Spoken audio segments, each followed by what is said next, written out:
একটা গুহার 100 ফুট নিচে, যেটা মাটির নিচে 5 কিলোমিটার জুড়ে বিস্তৃত আছে। আর আমরা এটা পছন্দ করি বা না করি, যখনই আমি আর আমার বন্ধুরা মাটি টাচ করলাম, আমরা অফিসিয়ালি এখানে আগামী 7টা দিন কাটাতে চলেছি। বাবারে, এটা আমার জীবনে করা সবথেকে ভয়ঙ্কর জিনিস। প্রথমত, আমাদের এখন এখান থেকে অনেকটা দূরে যেতে হবে। কেন? যদি ঝড় বৃষ্টি হয় তাহলে এই পুরো জায়গাটা জলে ভরে যেতে পারে, আর সমুদ্রের মতো ঢেউ এসে সবাইকে ভাসিয়ে নিয়ে যেতে পারে। সেই জন্য আমাদের আরো ভিতরে যেতে হবে একটা বেস ক্যাম্প বানানোর জন্য। ভাই এটা পুরো পাগলাম। এটা একটা অন্য জগৎ মনে হচ্ছে। এই কেভ এন্ট্রান্সটা হয়তো দেখতে সুন্দর, কিন্তু দেখে যা মনে হচ্ছে আসলে তা নয়। আর আমরা হয়তো জানি না যে আগামী 7টা দিন আমাদের জীবনের সব থেকে কঠিন সময় হতে চলেছে। সব থেকে বাজে ডিসিশন।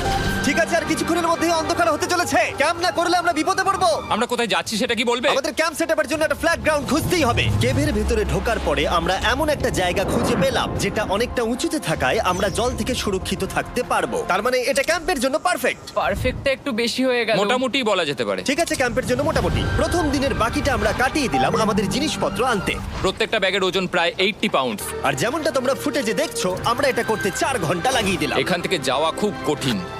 তারপরে আমরা সবাই বেস ক্যাম্পে ফিরে গেলাম। ঠিক আছে, আমরা এখানে লাইট লাগিয়ে দিলাম। আমাদের সব জিনিসপত্র হোম বেসে চলে এসেছে। একটু ক্যামেরাটা ওদিকে দেখাবে। ওদিকটা কিন্তু ভয়ানক অন্ধকার, আর সবসময় এরকমই থাকবে। তাই আমরা ক্যাম্পিং গ্রাউন্ডের জন্য খুব বেশি কিছু করতে পারলাম না। কটা ফুটো করে দড়ি টাঙিয়ে দিলাম। এটা ধরো আর ওঠো দেখি। মনে হচ্ছে আমাদের হ্যামকগুলো ভালোই সাপোর্ট পাবে। আর তারপরে আমাদের সার্ভাইভাল গাইড জোয়ের সাহায্যে আমরা হ্যামক টাঙালাম। এই সরু দড়িটা আমার হ্যামকটাকে ধরে রাখবে। হ্যাঁ, ডিনার খেয়ে আমরা প্রথম রাত্রি ঠান্ডার জন্য তৈরি হলাম। আমি মিথ্যে কথা বলবো না, আমি যতটা ভেবেছিলাম তার থেকে এই হ্যামকটা অনেক বেশি কমফোর্টেবল। এই আমি তো আমার চমকেই হাতটা তো গেছিলাম। বড় কেন ভাই? এই কেভটা 2.5 কিলোমিটার ডিপ, আর আমরা এখন এন্ট্রান্সের কাছেই ক্যাম্পিং করছি। কাল আমরা অনেক কিছু এক্সপ্লোর করব। তোমরা কেমন ঘুমালে? ভয়ঙ্কর। ঘুমই হয়নি। এটা সত্যি একটা অস্বস্তিকর পরিবেশ। কেবের ওপর থেকে অনবরত আমাদের উপরে জল পড়েই যাচ্ছিল, তাই উপরে একটা প্লাস্টিক চাপালাম, কিন্তু তাও আমাদের হ্যামকের উপরে জল পড়েই যাচ্ছিল। একটা আইডিয়া আছে, চলো শেল্টারগুলোকে ভালোভাবে তৈরি করি। আমার মনে হয় এই প্লাস্টিকগুলোকে জুড়ে দিলে আর জল পড়বে না। বাহ, তুমি তো জিনিয়াস। আমি শুধু একজন ইউটিউবারই নয়, ঠিক আছে? আমার হ্যামকটা এটার উপরে ঝুলছিল। মানে দেখো, আমি আরেকটু হলে হ্যামক থেকে নেমে পড়ে যেতাম। আর আমরা সেই সময় এটা বুঝতেই পারিনি যে এই গর্তটা প্রায় 40 ফুট গভীর। তাই যখন আমি আর শন প্লাস্টিকগুলোকে জুড়ছিলাম, তখন ম্যাক আর কার্ল এই গর্তটা কতটা ভয়ঙ্কর সেটা দেখতে গেল। আমার হ্যামকটা দেখতে পাচ্ছো? ওখানে আমি ঘুমোচ্ছিলাম। এদিকটা দেখো। আর যেহেতু এই কেভে সব একই রকম দেখতে, তাই আমাদেরকে ফলো করা অনেকটাই কঠিন ছিল। এই ম্যাপে তোমরা আমাদের হোম বেস দেখতে পারবে, আর দেখতে পারবে ওরা ওখান থেকে কত দূর হ্যাঁ, যাচ্ছে। এটা তো খুবই ভয়ঙ্কর। ভাই এটা পাগলামো। আর যখন ছেলেরা র্যান্ডমলি এক্সপ্লোর করছিল, তখন আমি আর শন ক্যাম্পে কাজ করছিলাম। এই স্লিপিং ব্যাগটা এখানে কেন পড়ে? কারণ এটার থেকে পিয়ের গন্ধ বেরোচ্ছে। ইয়া, এটার থেকে শেখা উচিত স্লিপিং ব্যাগ ভাড়া নিতে নেই। আমরা স্লিপিং ব্যাগ কেন ভাড়া আমি- নিয়েছি? কেন আমি আমরা জানি না। স্লিপিং ব্যাগগুলো কিনে আনতে পারলাম না? আর তারপরে আমরা এই দুটো প্লাস্টিককে জিপ টাই দিয়ে জুড়ে দিলাম। কিছু মনে করো না, এই দড়িটার উপরে আমার জীবন বাজি আছে। আর তখন ওইদিকে ম্যাক আর কার্ল তখন ওই গর্তের মধ্যে। ও মাই গড, ম্যাক! আর শেষ পর্যন্ত ওরা একদম নিচে পৌঁছে গেল। এই! আমি তো ভাবলাম সবাই ক্যাম্প নিয়ে কাজ করবে। আমরা শুধু দেখাচ্ছিলাম জায়গাটা কতটা ভয়ঙ্কর। না পড়লেই হবে, তোমাদের স্কিল নেই। আচ্ছা ঠিক আছে। আর যদিও ওদের এবার ফিরে আসা উচিত ছিল, কিন্তু কাল আর ম্যাক এটা কতটা গভীর সেটা দেখানোর চেষ্টা করলো। ভাই এটা দেখতে দারুণ লাগছে। তুমি কি নদীটাকে পার করতে পারবে? কিন্তু ওরা এটা জানে না যে এই রিভারটা এই কেভের গোটাটাই জুড়ে আছে। তার মানে এর মধ্যেও আমাদের কিছুটা সময় কাটাতে হতেই পারে। ওই তো ওরা এসে গেছে। এসো। তোমরা রান্না করে রেখেছো তো? হ্যাঁ, রান্না করেছি। ঠিক বলেছ। একটা নতুন বাড়ি, ঠিক বলেছি তো? একদম। এখন আমাদের একটা ছাদ আছে। আর এটা তো দারুণ। জিমি রান্না বেশ ভালোই আর করেছে। আমরা আমাদের ফায়ার পিটটাকে এই সুন্দর জায়গাটাতে নিয়ে এসেছি। জায়গাটা কেমন? বেশ গরম। আরামদায়ক। এই পাথরগুলো গরমটাকে ধরে রাখবে এবং ওপর থেকে যে পি পড়ছে সেগুলোকে আটকে দেবে। ওটা পি নয়। তাহলে ওটাকে কি বলবো? যদি জানি না, হয়তো বৃষ্টির জল হবে বা না, এটা বৃষ্টি নয়, না, পাথর মানে ইয়ে তুমি- করছে। এই একটু উপরে দেখাও। তুমি মেঘ দেখতে পাচ্ছো? পাথর দেখা যাচ্ছে। এটা বৃষ্টি নয়, রক পি। Rock P. ঠিক আছে, রক পি। ঠিক আছে, এটা রক পি। আর একটা শুকনো রাত ঘুমিয়ে কাটাবার পরে আমরা ঠিক করলাম জো আমাদের সার্ভাইভাল এক্সপার্ট, তাকে নিয়ে আমরা কেভের শেষ প্রান্ত অব্দি যাব। Cave, cave! Cave, cave, cave! Cave. দেখা যাক আমরা কেভের কতটা গভীরে যেতে পারি। তোমরা কিন্তু মনে রাখবে আমরা সবেমাত্র কেভের এন্ট্রান্সের দিকেই আছি, আর আমাদের ইচ্ছা এই কেভের শেষ প্রান্ত অব্দি যাওয়া, অবশ্যই না মরে গিয়ে। ও মাই গড, এটা তো খুবই স্টিফ। আরে এটা তো সবে শুরু। আমরা কেভের আরো গভীরে এসেছি। তোমরা সবাই সাবধানে আসবে। এটা খুবই ছোট জায়গা, আমার মনে হয় না এখান থেকে আমি যেতে পারবো। কেভ এক্সপ্লোরের ইন্টারেস্টিং জিনিসটা হলো যা হোক করে আমাদের এই ছোট্ট ফাঁকগুলোর মধ্য দিয়ে এগিয়ে যেতে হবে। ও মাই গড, খুব ছোট জায়গা। আর তারপরেই খুব বড় একটা জায়গা আসবে, সেটা এতটাই বড় যে কিছু না দেখতে পাওয়ার জন্য এটা করতে হলো। ও মাই গড। এবার আমি সব দেখতে পাচ্ছি, এটা দুর্দান্ত। এটার তো অনেক আলো। ভাই জায়গাটা কতটা সুন্দর দেখো। বাপরে কি আলো, আমি তো তাকাতেই পারছি না। আমি তো অন্ধ হয়ে যাব মনে হচ্ছে। এ বাবা, এটা কি হলো? আমরা বোধহয় ঠিক মতো এটাকে ব্যবহার করতে জানতামই না। চলো এগিয়ে যাই। আর তাই আমরা এগোতে থাকলাম। এই যে এই জায়গাগুলো, এগুলো খুব ভালো ধরার এখানে? জায়গা। এগুলো ধরে এখান থেকে পা ঘুরিয়ে চলে আসতে পারবে। এইভাবে কি? একদম পারফেক্ট। জো সব থেকে ভালো কেভ গাইড। এভাবে কেউ গাইড করতে পারবে না। ঠিক আছে, এইবার ব্যাপারটা ইন্টারেস্টিং হবে। কি? এটা কি? এখান থেকে আমাদের ওয়েট শুট পরে সাঁতার কেটে যেতে হবে। গতকাল ম্যাক আর কার্ল এটা নিয়ে মজা করছিল, কিন্তু এই কেভে আমাদের পরের অ্যাডভেঞ্চারটা ছিল একটা প্রায় জমে যাওয়া নদীর মধ্যে। ও মাই গড, এটা তো পাগলামি! তার মানে আমাদের ওয়েট শুট পড়তেই হবে যাতে আমাদের হাইপোথার্মিয়া না হয়। আমরা এটা কেন করছি? এই এক্সপেরিয়েন্সটা তো জীবনে একবারই হবে। এটা করলে হয়তো আর নাও বেঁচে থাকতে পারি। আমাদের এই কেভের শেষে পৌঁছতে হলে আমাদের এই নদীর মধ্য দিয়ে, এই ছোট্ট ফাঁকগুলোর মধ্য দিয়ে সাবধানে ধীরে ধীরে এগিয়ে যেতে হবে। আস্তে আস্তে নামো, স্রোতের কারণে পা পেছনে টানতে পারে। ঠিক আছে, আমি তাহলে নামছি। তুমি ওই দেয়ালগুলো ধরে ধরে এগোতে থাকো আস্তে এটা তো আস্তে। খুব ঠান্ডা। তুমি পারবে জিমি। জানি না এখানে ঢুকতে পারবো কি না। জিমি, এবার তুমি জল থেকে উঠে দাঁড়িয়ে পড়ো।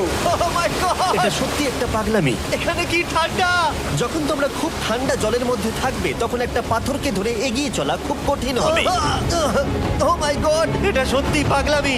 ম্যাক, গার্ড, চলে এসো। আমার ভয় লাগছে।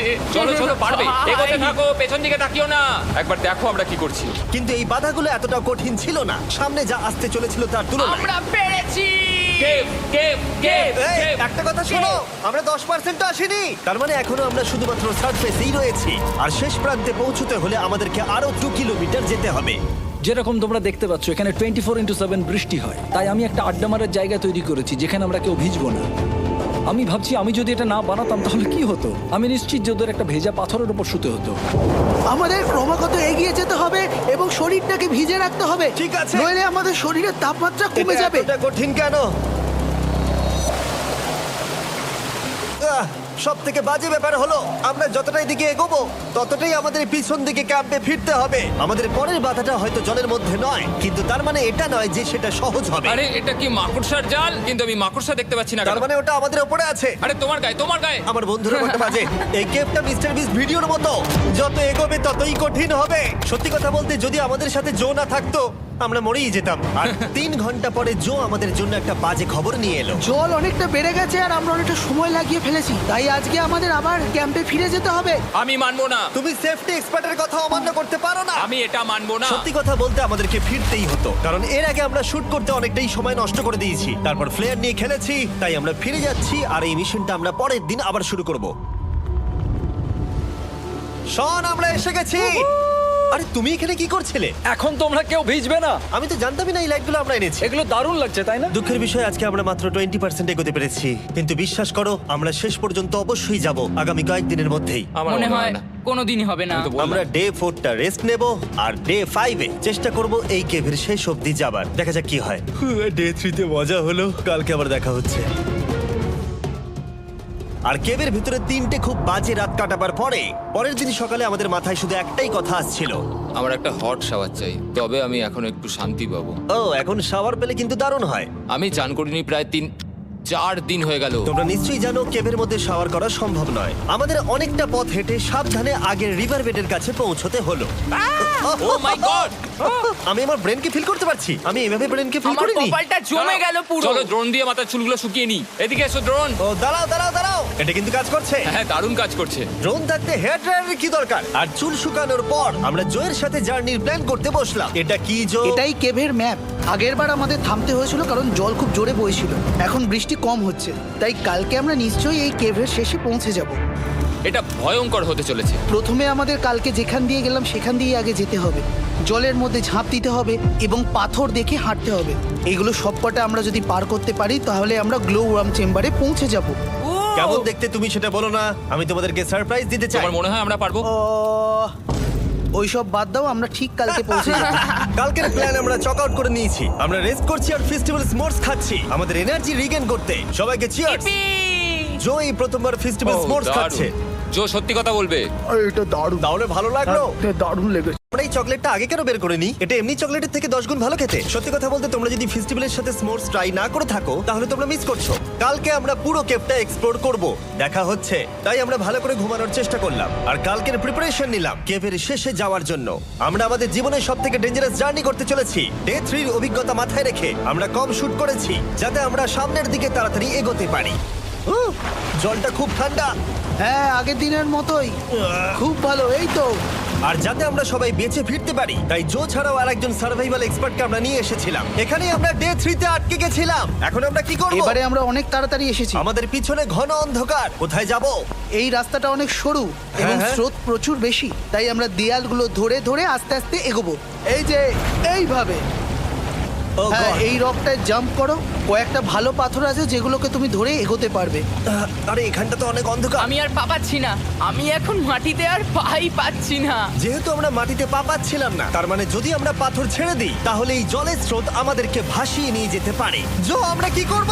আমি এটা ধরে এসেছি, তুমিও এটা ঠিক আছে, ধরো। আমি তো দেখতেও পাচ্ছি না কোথায় যাচ্ছি। জো, স্রোত আমাকে ভাসিয়ে নিয়ে চলে যাচ্ছে। আমি তুমি করবো কি করে? পারবে, পারবে। শুধু মুখটা এখান থেকে ঢুকিয়ে দাও, আমি হেল্প করছি। এখানে আমি ঢুকবো? হ্যাঁ, এই গর্তের মধ্যে। এই তো, খুব ভালো। এটা আমার জীবনের সবথেকে বিপজ্জনক অ্যাডভেঞ্চার। আমরা এখন কেভের অনেক গভীরে চলে এসেছি আর এবার আমাদের সামনে প্রথম বড় বাধা।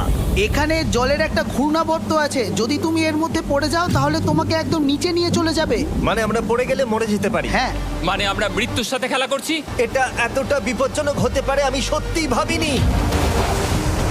খুব ভালো। এই তো, তাহলে কি আমার পা এখানে হ্যাঁ, রাখবো? রাখো রাখো। ঠিক আছে, এই তো আমি পেরেছি।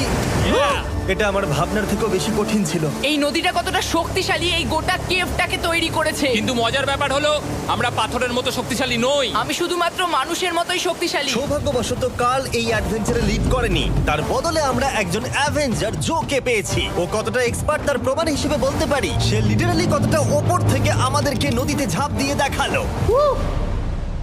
ও মাই গড, এটা পাগলামি। কে বললো এটা পাগলামি? এটা তো আমার কাছে খুবই সহজ। আমি এটা করব।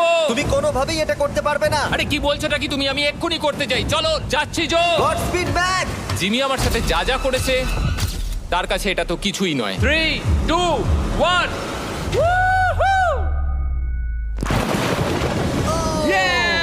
তুমি করবে? না, আমরা না এগুলো শেষ পর্যন্ত যেতে পারবো না।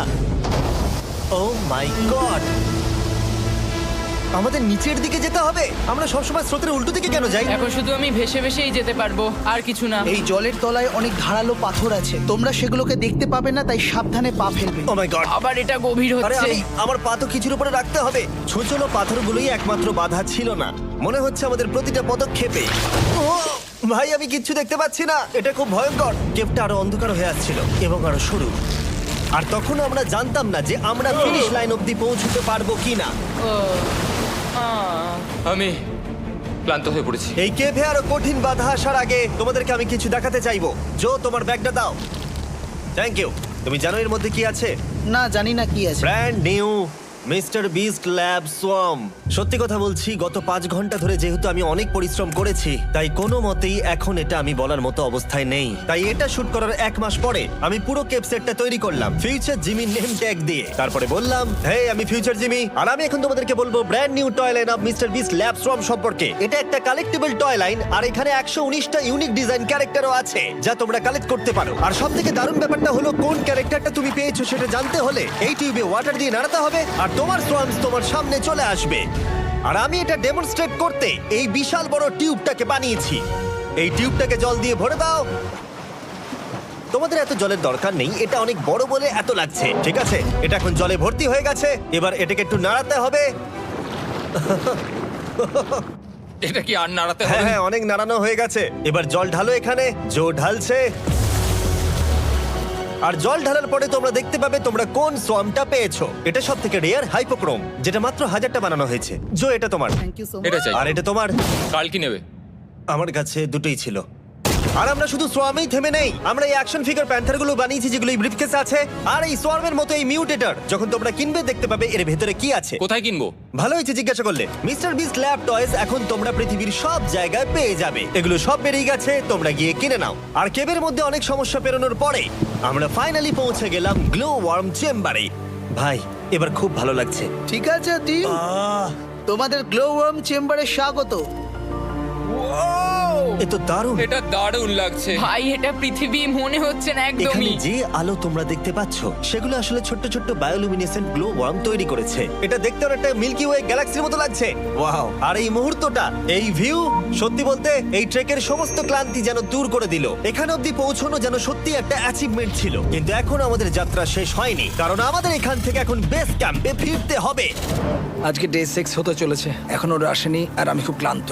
আমার মনে হয় না আমি ভালো করে ঘুমোতে পারবো, ওদের জন্য খুব চিন্তা হচ্ছে। এই ট্রিপটা অনেকটাই সহজ ছিল কারণ আমরা স্রোতের সাথে ভেসে ভেসে যাচ্ছিলাম। আর যেহেতু তোমরা এই ট্রিপটা দেখেছো তাই আমরা এটাকে স্কিপ করলাম। কিন্তু সত্যি বলতে এই জার্নিটাও অনেকটা বেশি সময় নিল, কারণ আমরা ক্যাম্পে পৌঁছানোর আগেই 6 নম্বর দিন চলে এলো। শন, সবাই ঠিক আছো তো? আমার খুব চিন্তা হচ্ছিল। Happy day 6। ডে 6 খুব ভালো। এনার্জি বাড়াতে আমরা আগুনের উত্তাপ নিলাম এবং ফাইনালি আমরা কিছু খেতে পেলাম। এটা খুবই অ্যাডভেঞ্চারাস ডে ছিল। কালকে দেখা হচ্ছে, মানে আজকেই হয়তো।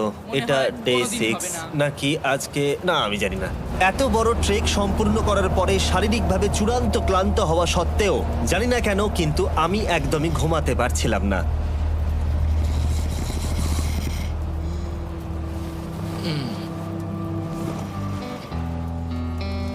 আমি 7 দিন সলিটারি কনফাইনমেন্টে কাটিয়েছি, কবরে কাটিয়েছি, 7 দিন রাফটে থেকেছি। কিন্তু সত্যি কথা বলতে এটা সবার থেকে বেশি কঠিন ছিল, কারণ সব সময় ভিজে, ঠান্ডা, প্রত্যেক মুহূর্তে এই পাথরগুলো শরীরে ব্যথা দিচ্ছে। বেশিরভাগ সময়টাই এই কেভটা দুঃস্বপ্নের মতো ছিল। কিন্তু তোমার আর আমার মধ্যে জিমি! ইয়ো! গার্ড, আমাকে দেখতে পাচ্ছো? এটা পৃথিবীর সবথেকে উজ্জ্বল টর্চ। মজার মুহূর্ত অনেক ছিল। মাটির নিচে 300 ফুট গভীরে অভিযান চালানো থেকে আমাদের সবাই মিলে হ্যামক নিয়ে হাসাহাসি করা সবকিছুই এই অভিযানের অংশ ছিল। যেহেতু আমাদের সঙ্গ দারুণ, চলো তিমির মতো আওয়াজ করো। তাই এই ভিজে, ঠান্ডা, পাথুরে অদ্ভুত কেভের ট্রিপটা বদলে গেল আমাদের জীবনের সব থেকে সুন্দর মুহূর্তে।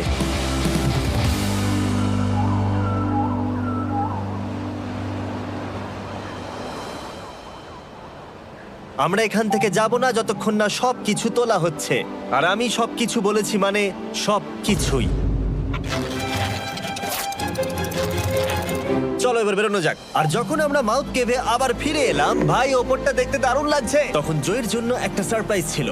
বেরোনোর আগে জো, আমরা তোমার কাছে কৃতজ্ঞ। তাই এই নাও $50,000 নিউজিল্যান্ড ডলার্স, 10,000 করে প্রত্যেক জনের প্রাণ বাঁচানোর জন্য।